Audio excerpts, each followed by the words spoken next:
Hello everyone, I'm Kamran and welcome back to my channel. In this video we are going to talk about states and props of React components. We will talk deeply about how to create states and how to pass props from one component to another. Yes, so let's begin.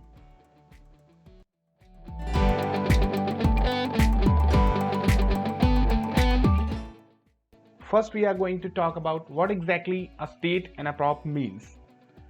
So let's say you have few things with you which is yours, which you have earned by your own money. So that is your states.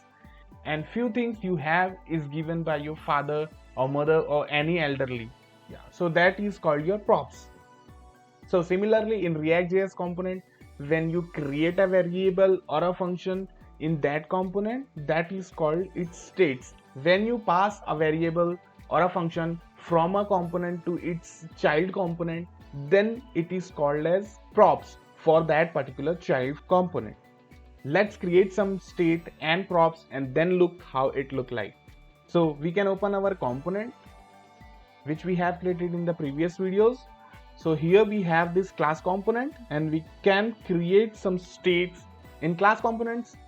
Creating a state is as simple as just defining this dot state, which will be an object, and into this whatever you define will be defined as a state, and you can use that state anywhere in your component. For example, let's create a state as name. So here I'm going to give my name Kamran. So I can use this state throughout my component anywhere. So let's say here I'm going to say hello and I'm going to use this state.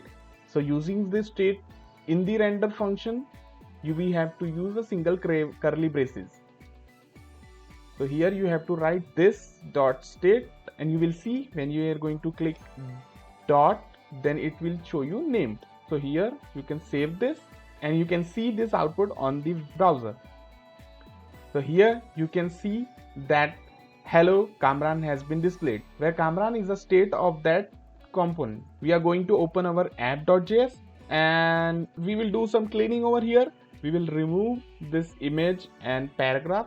So now we can only see I'm your functional component and hello Kamran. Now we are going to try to change the value of this state. So for that we are going to add a button, and then we are going to trigger a function from this button which will change the value of this state. So here we will say change the state. So we are going to attach a function to this, and then we have to define this function. So here I'm going to define this function, which is change name, and then we are going to change the value of this state in this function. So here we have to use set state. So here you can see once you write set, it will prompt you set state, that you have to select, and into that method you have to pass the key of the state and the value which we want to update. Here we will say people. So what exactly should happen, that once you click on this button, then this state should update to people. Let's see. So here you can see that we have hello Kamran and we have this button. So once you click on this button, the Kamran state will change to people. So now we will discuss like exactly what happened over here. So here we can see that we have defined a state with a name, and name is initialized with the value Kamran, and then you have this button which triggers this function change name, and in this function we have changed the value of this state to people. I think this helps you to understand how to initiate a state and how to change the value of this state. Now we will talk about props. So we will try to pass some props from its parent component to this component. So who's the parent component of this component? App.js. So we will go to app.js and here try to pass a prop or a variable or a function to this component. Passing a props is simple. All you have to do is to just write the name of that prop and value of the prop inside this tag of the component. So here let's say we want to pass last name of the component, which is coder. So half work is done. A variable name as last name has been passed to this new component. Then we have to receive that prop from here. In class component, the props has been passed to the constructor. So here we have this props, and you will get all your props inside this object. So now if we want to see the content of these props, we will print this prop value into our UI.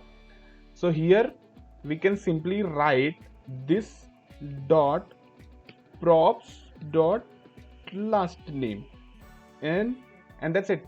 It will print the value of the last name, which is passed by the app component. So let's see on the UI. So here you can see hello Kamran coder has been printed.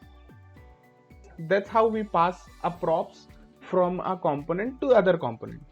Till now we have talked about the class component, like how to pass a props to a class component. And now what we are going to do, we are going to pass this prop to a functional component as well. So this is our functional component. We can pass all the props to this particular component just using spread operators. So here you can use the spread operator, this dot props. Now we will open our functional component and see how to catch that props into our functional component. So here we have our functional component. So to get the props, we have to take that props as a parameter of that function. So if you write props over here, you will get all your props into this props. So we can print the props over here and we will see the reflection on the UI. So here also all you have to do is to props dot last name, which is been passed from the app component to new component and from new component to this functional component. Now once you go to the UI, you will see the changes. So here you can see that I am your functional component and coder has been updated on the UI. So I guess you got the idea how to pass our props from one component to another. So we talked about creating and maintaining a state of a variable in a class component. Now we are going to do the same in the functional component. So for functional component, we have to import useState from React package. So useState is a hook. So what is hook? We are going to discuss in details in some other video, but for now you just have to think useState as an entity which maintains the state of a variable inside our functional components. So how to use it? So we have to get inside this function, and outside the return we have to define an array into which first element will be the name of the variable and the second will be the method which we are going to use to change this variable. Let's say change name. So and the value of this will be useState. And here we are going to pass the initial value of this variable, which could be any string or anything, whatever you want. So here I am passing a Naruto. So initial value of this name variable will be this. And now we are going to display this in the UI. So here we are going to write functional component state, which is name. So going back to the UI, we will see here functional component state Naruto.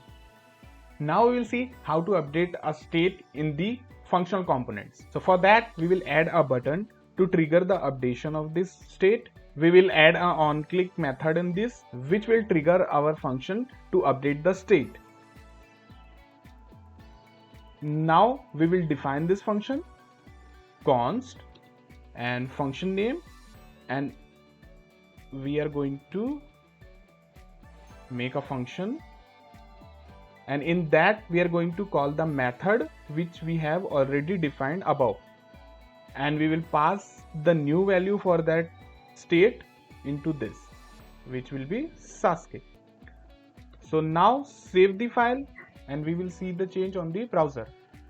So here you can see that functional component state is Naruto by default, and then once you click on this update button, you will see the state of the name is updated to Sasuke.